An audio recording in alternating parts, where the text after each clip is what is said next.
వామన్ రావు దంపతుల సంఘటన చూసాము. అక్కడ పుట్టమ్మద అనేటువంటి లీడర్ సంబంధించిన పనిచేసే సందర్భంలో వాళ్ళ నడి రోడ్ మీద నాకు తెలిసి 1956 జియోగ్రఫికల్ గా ఆంధ్రప్రదేశ్ తెలంగాణ భౌగోళిక ప్రాంతం అంతా ఒక ఆంధ్రప్రదేశ్ రాష్ట్రంగా ఏర్పడిన నాటి నుంచి నేటి వరకు ఈ భౌగోళిక ప్రాంతంలో అంటే ఒక వ్యక్తి ఈ తెలంగాణ జియోగ్రఫికల్ భౌగోళిక ప్రాంతంలో ఇలా మనిషిని నరికి చంపడాలు నాకు తెలిసి ఒక ఉమెన్ అయితే ఇంకా జరగలే. అది కూడా ఏంటంటే పర్సనల్ గా కుక్కకుండా సోషల్ కాజ్ కోసం ఫైట్ చేసే వ్యక్తులు జరగలే. అటువంటి సంఘటనలు జరిగాయి. వాళ్ళు ఎంత కృషిగా వెళ్తా ఉన్నారు అధికార పార్టీ నాయకులు అనేది మీకు ఇంకా డెప్త్ గా తెలుసు, లీగల్ లో ఉన్నారు. మరి కవిత గారే ఫోన్ చేసి మీకు ఇలా చేయాలని చెప్పేసి అంటే నేను చేయకపోతే నా పరిస్థితి అంటే అనే భయం కలగలేదా? భయం ఒకటి చెప్పిన, a brave dies once a time, timid dies many times అన్నారు.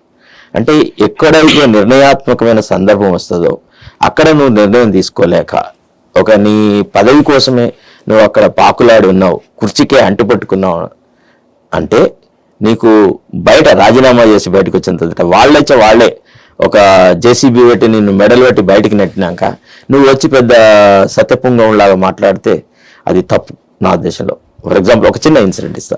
ఇప్పుడు పెంటారెడ్డి గారిని ఇంజనీరింగ్ అడ్వైజర్ని ఇంటర్వ్యూ చేస్తే నాదేముంది, ఆనాడు హరీష్ రావు నన్ను తిట్టినాడు, నేను పెట్టుకున్నది కేవలం నువ్వు మేము చెప్పినట్టు చేయడానికి కానీ నువ్వు మాకు అన్నిట్లలో అడ్డుపుల్లలు వేయడానికా అని అన్నాడు.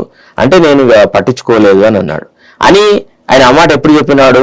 ఎంతకాలం అవసరం ఉన్నదో ఎంతకాలం అవకాశం ఉందో అక్కడే పదవిని అంటిపెట్టుకొని ఉండి అన్ని తప్పులలో భాగస్వామై బయటకు వచ్చేసేసి ఆ మాట మాట్లాడు. ఆ రకమైన ప్రవృత్తి నాది కాదు. నేను అట్లా ఉండాను. నేను if it comes to that I will quit, I will get out on a point, I will go and talk.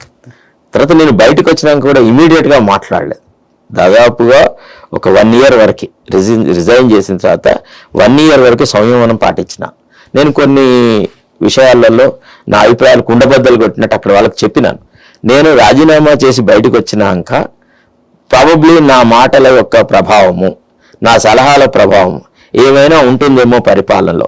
మనం పోయినా ఒక కాజ్ సర్వైవ్ అవుతుందేమో, ఒక రకమైనటువంటి మార్పు వస్తుంది. ఇప్పుడు ఒక వ్యక్తి పోగానే మనం ఏం చేస్తాం, అరే కుర్చీ ఖాళీ కాగానే అరే ఈయన ఎందుకు పోయినాడు అనే చర్చ జరుగుతలేదు. ఎందుకు చేయాల్సి వచ్చింది, ఆయన ఎవరు బయటకు నెట్టారు, ఏ రకమైన పరిస్థితులు ఆయనకు మనం క్రియేట్ చేసినాము, మనం చేసింది రైట్ ఆర్ రాంగ్. నీకు ఒక రిప్లేస్మెంట్ అని తీసుకొచ్చారు, వాడి వల్ల ఏమవ్వట్లేదు. ఆ పై వాళ్ళు చాలాసార్లు అరే ఏమయ్యా శరత్ కుమార్ ఒక్కడు ఇన్ని డీల్ చేసేవాడు, ఎన్నడూ ఏ సమస్య రాలేదు, ఆయన జాగాలో 4-5 పెట్టినాం, మనం ఏం చేయట్లేదు ఎందుకు, మరి అట్లాంటి ఆయన ఎందుకు వెళ్ళబట్టి అసలు ఎవడరా దీన్ని ఈ సమస్య సృష్టించింది అనేటువంటి లోతుగా పరిశీలన జరుగుతుంది. దాని తర్వాత వ్యవహారాలు కొంత చక్కబడతాయని నేను అనుకున్నా.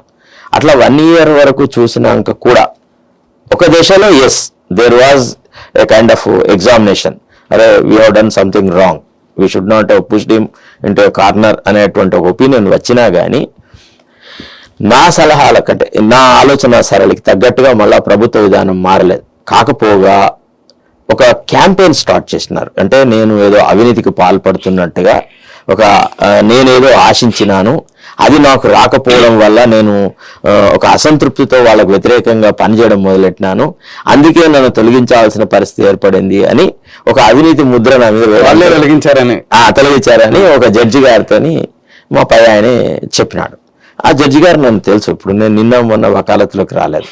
ఒక వ్యక్తిని 1-2 ఇన్సిడెంట్స్ ద్వారానే జడ్జి చేయలేరు కదా. ఆ వ్యక్తి యొక్క జీవిత గమనాన్ని కూడా గమనిస్తారు కదా. ఏ స్థాయి నుంచి ఏ స్థాయి వరకు వచ్చినారు, ఎట్లా పనిచేసినాడు, ఆయన కమిట్మెంట్ ఏంది, ఆయన నిజాయితీ ఏంది.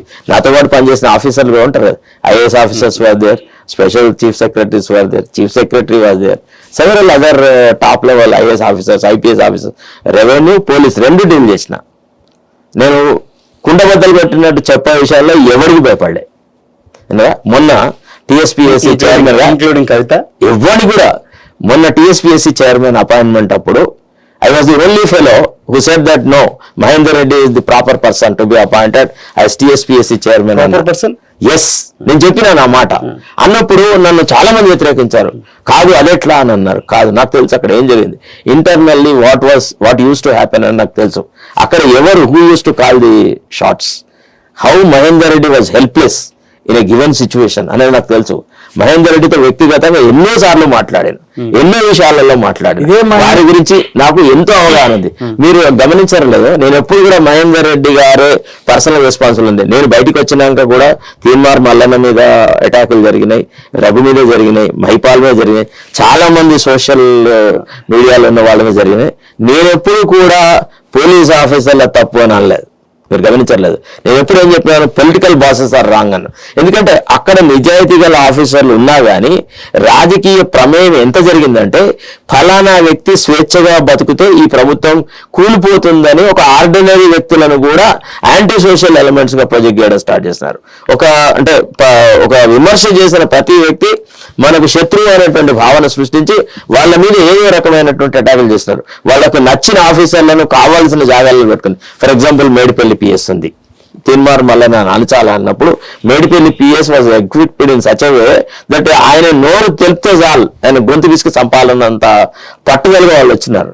ఏమండి నాకేం అవసరం అండి వాళ్ళందరి తరఫున నిలవాల్సిన అవసరం. ఒకవేళ నిజంగానే మీరు ఒక విషయం గమనించండి బ్రదర్, ఇప్పుడు నేను వాళ్ళు చేసిన తప్పిదాలు చాలా వరకు చెప్పినాను కదా, చాలా వరకు విమర్శించడానికి పోట్లాడినాను.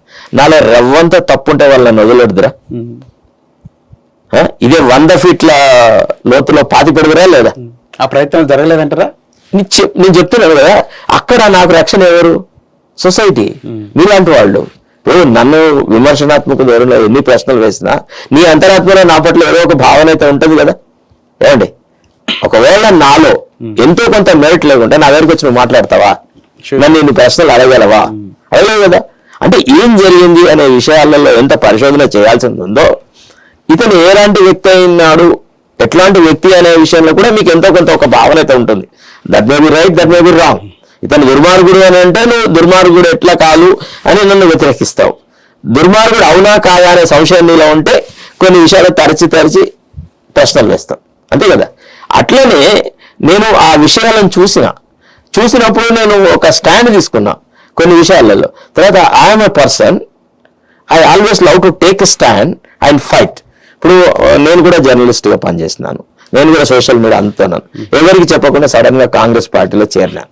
ఎవరికి వెళ్ళదు, ఇంకొక వ్యక్తికే వెళ్ళదు, except my wife, my children, nobody knows, including తీర్మాన్ మహిపాల్ యాదవ్ కానీ రఘు కానీ ఎవరికి తెలియదు.